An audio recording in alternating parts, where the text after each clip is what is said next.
We're going to go over how to change the air filter. It needs to be changed every once in a while. There's a clip in the back and 3 on the side.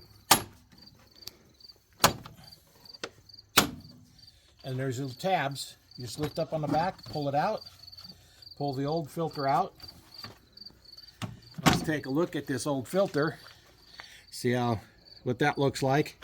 And we'll kind of hold it up to the light. Really can't see through it. Now let's take a look at a new one.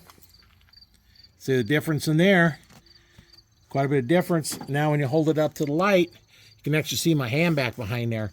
And all that's restricting air into the engine, which is going to make it work harder.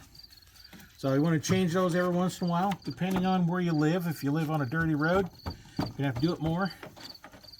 Less fuel mileage too, right? Oh, yeah. Yeah, because it has to work harder. So I just put those tabs back in there, put these clips back up, and the last one. Then we gotta throw this one away. Yep, now it gets thrown away.